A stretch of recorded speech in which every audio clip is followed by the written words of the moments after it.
गोविंद शिल्प घेऊन येत आहे एकूण 80 ट्विन बंगलोचा भव्य दिव्य पंढरपुरातील एकमेव प्रकल्प। आमच्या प्रकल्पाची वैशिष्ट्ये मनाला शांती देणारं महादेवाचं मंदिर, मुख्य रस्ता सुमारे 30 फुटांचा, अंतर्गत रस्ता सुमारे 20 फुटांचा, ग्रामपंचायत योजनेचा प्रत्येक बंगलोजला स्वतंत्र नळ, सांडपाण्याची सुरक्षित विल्हेवाट, सर्व टाइल्स ग्लॉसी आणि नामांकित कंपनीच्या, सर्व स्टेअर, खिडक्या, चौकटी सुपर ब्लॅक ग्रेनाइट, दोन्ही अटॅच बाथरूम पूर्णपणे टाइल्स, पंतप्रधान हर घर नळ योजना पूर्णत्वाकडे, bathroom, basin, kitchen, CP fittings हे जगवार कंपनीचे, स्टील वर्क पूर्णपणे जिंदाल कंपनीचे, 1000 लिटर पाण्याची टाकी, 150 लिटर सोलर वॉटर हीटर सोबत वॉटर प्युरिफायर, प्रत्येक बंगलोजला स्वतंत्र पार्किंग, दर्शनीय भाग पूर्णपणे डॅटो टाइल्स, टाटा प्रवेश कंपनीचे आकर्षक भक्कम दरवाजा, फुटी उंचीचे सुरक्षित कंपाऊंड। मग विचार काय करताय? गोविंद शिल्प, पत्ता गट नंबर 95, हॉटेल अंगण शेजारी, टाकळी रोड, पंढरपूर। ताज्या घडामोडी पाहण्यासाठी आमच्या YouTube चॅनलवरील PVR म्हणजेच पंढरी वार्ता या न्यूजला सबस्क्राइब करा आणि शेजारील बेल आयकॉनवर क्लिक करा।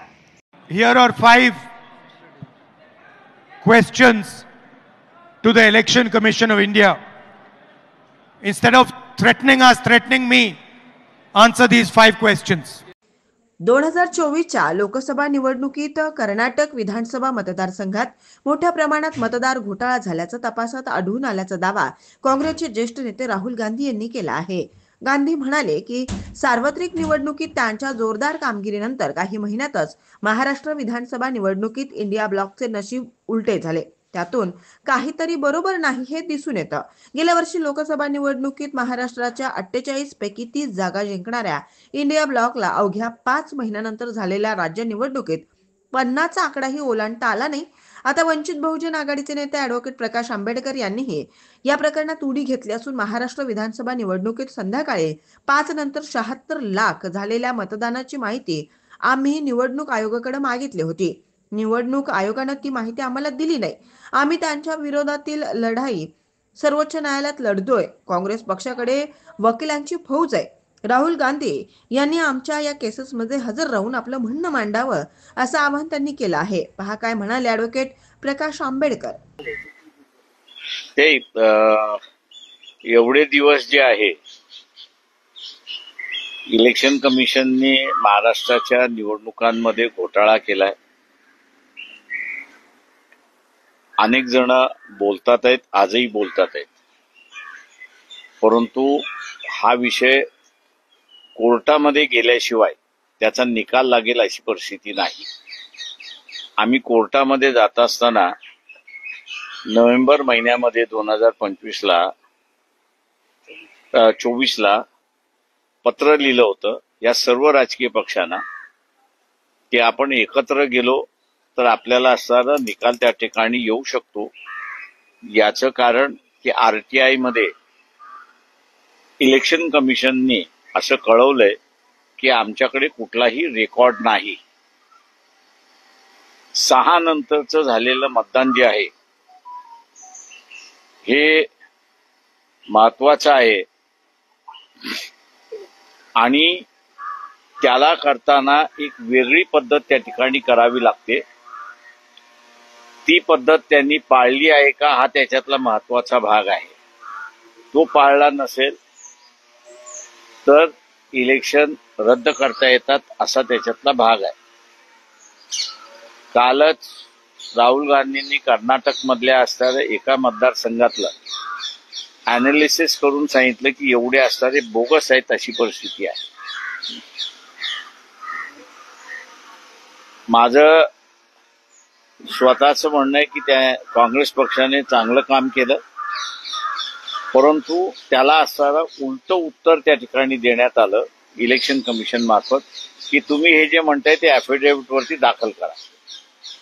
आता पाहायचं आहे की राहुल गांधी आणि काँग्रेस पक्ष ॲफिडेव्हिट वरती त्यांनी डिक्लेअर केलेली माहिती ते दाखल करतात आहेत का।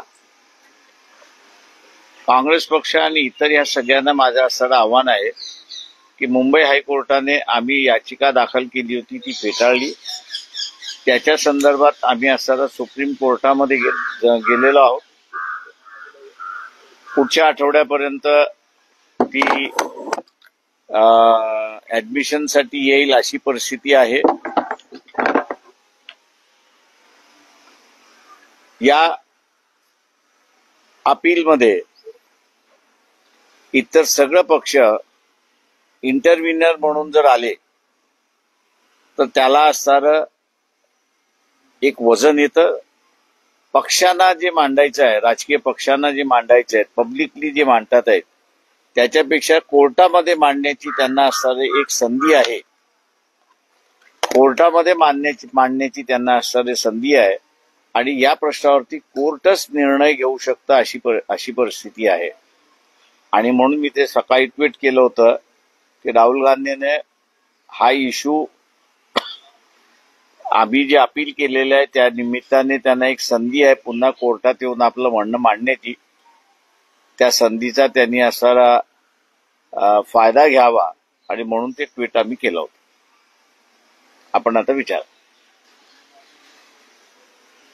याच्यावरतीच विचारा. सर, इतर पक्षांनी तुम्ही आवाहन करता की इतर पक्षांनी सुद्धा याच्यात यावं, निश्चित त्यांनाही सुद्धा संधी असेल, कारण की अनेक हो, सगळ्या पक्षांना संधी आहे. इंटरव्हिनर होण्याची सगळ्यांनाच संधी आहे.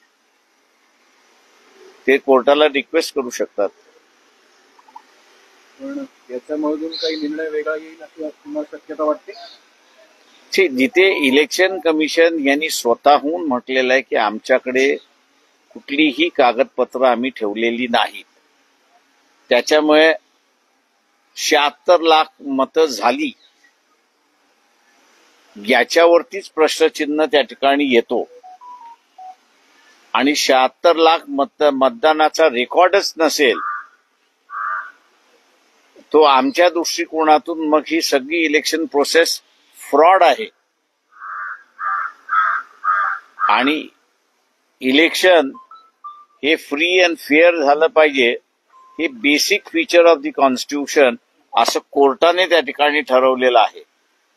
त्याच्यामुळे इलेक्शन फ्री आणि फेअर हे झालं नसेल तर ते रद्द केल्याशिवाय दुसरा मार्ग नाही असं आम्ही कोर्टापुढे मांडतो. तर आता हे राहुल गांधी पत्रकार परिषद जास्त कालावधी झाला, अजूनही इलेक्शन कमिशनने अजून त्याच्यावर कुठलीच प्रतिक्रिया केली नाहीये. ते त्यांनी ऍफिडेव्हिट वरती मागितलेलं आहे ते. म्हणून मी मागाशी म्हटलं की त्यांचं लगेच उत्तर आलं की तुमचं म्हणणं ऍफिडेव्हिट वरती मांडा. आता ऍफिडेव्हिट वरती मागण्याची प्रथा आहे की नाही हा एक वेगळा भाग आहे त्याच्यामध्ये.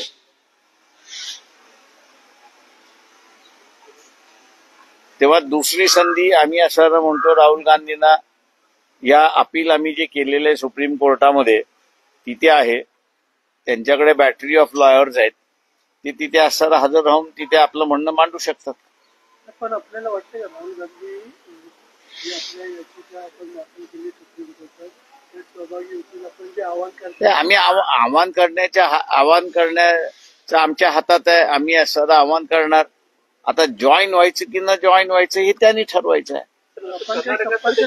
मतदारसंघ निवडला होता तसं महाराष्ट्रातला कुठला मतदारसंघ तुम्हाला वाटतं की ज्या ठिकाणी मतांची चोरी? माझं म्हणणं असं आहे की ती करण्याची गरज नाही असं मी त्या ठिकाणी मानतोय. याचं कारण की 76 लाख मतदान हे मतदानची वेळ संपल्यानंतर झालेलं आहे, इलेक्शन कमिशन स्वतःच म्हणतंय. त्याच्यामुळे ते 76 लाख मतदान अधिकार देण्याच्या अगोदर काही सोपस्कार त्या ठिकाणी करावे लागतात. आणि त्याच संदर्भात आम्ही असणारं माहिती मागितली होती. त्याला उत्तर असं आलंय की आमच्याकडे ती माहिती नाही. त्याच्यामुळे प्रश्न उपस्थित राहतो की 76 लाख मतदारांनी टाकलेत की कोणी टाकलेत. हेच इलेक्शन कमिशनला जर माहित नसेल तर हे इलेक्शन खोटं आहे असंच त्या ठिकाणी धरण्याच्या पलीकडे मार्ग राहत नाही. कालच्या पत्रकार परिषदेत असं देखील दाखवलं की एकाच व्यक्तीचं 3-4 वेगवेगळ्या ठिकाणी नाव असेल किंवा एक शून्य घराचा पत्ता, त्याच घरात 70 ते 80 लोक दाखवले, असं देखील राहुल गांधींनी काल सांगितलंय. तर शक्यता आहे, मी नाकारत नाही त्या गोष्टींचा. याचिका जेव्हा मुंबई हायकोर्टात होती तेव्हा पण तुम्ही इन्व्हाइट केलं होतं त्यांना, तेव्हा नाही आले, आता काय संधी आहे. माझं म्हणणं त्यावेळेस आले नाहीत हे बरोबर आहे. आता त्यांनी असं एका मतदारसंघावरनं असणारं उघड इलेक्शन कमिशनची भांडणच विकत घेतलेलं आहे. तर आता ते पूर्णत्वाला घेऊन जायचं असेल तर महाराष्ट्राचं हे जे अपील आहे त्याच्यावरनं तुम्हाला करता येतं. पण जेव्हा निकाल लागला होता म्हणजे विधानसभेचा, तेव्हा राहुल गांधी म्हटले होते की गोंधळ भवन निवडणुकीच्या निकालामध्ये, तेव्हा शरद पवारांचं स्टेटमेंट होतं की आपण निकालाचं विश्लेषण केलं पाहिजे, ईव्हीएमवर प्रश्न उपस्थित न करता. काही माणसांवरती आता मी बोलायचं टाळलेलं आहे, गरज वाटत नाही बोलायची. त्यानंतर काही लोकांनी बोला. काही लोकांनी निवडणुकीनंतर आम्ही पुन्हा त्याची मतमोजणी करावी अशी मागणी केली होती, नंतर काही दिवसाचा कालावधी गेल्यानंतर परत मागणी सोडून दिली, असं देखील घडले ना. काही जण कोर्टातही गेले होते, पण त्यांनी ते प्रेस केलं नाही.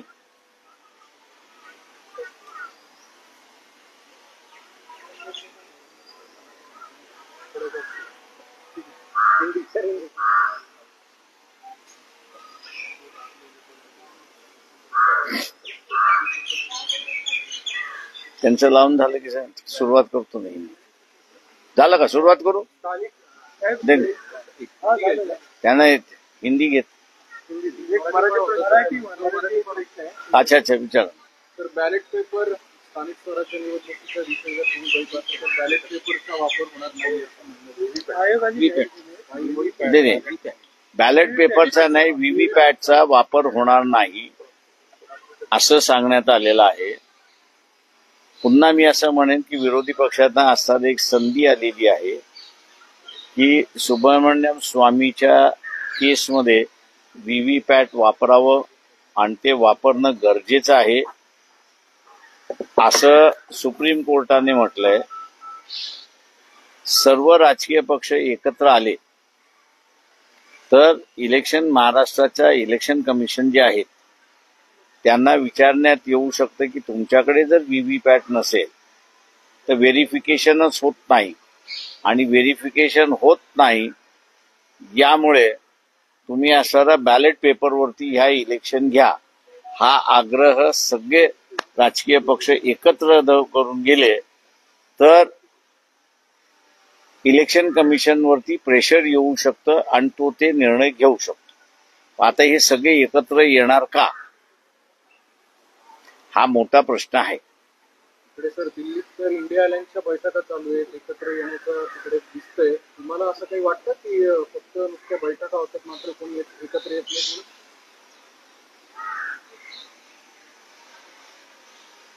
इलेक्शन आलं की आपल्याला कळेल.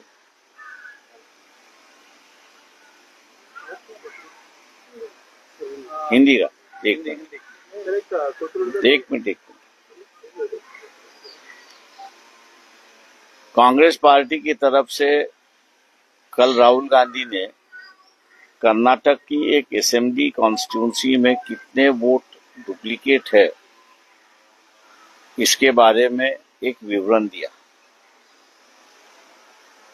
इस बात की हम लोग सराहना करते हैं कि किसी न किसी तरह से हर राजनीतिक दल जो है वो इलेक्शन कमीशन मैनेज हो चुका है और सही तरीके से, कानूनी तरीके से उनका बर्ताव नहीं है, ये दिखाने की कोशिश चल रही है.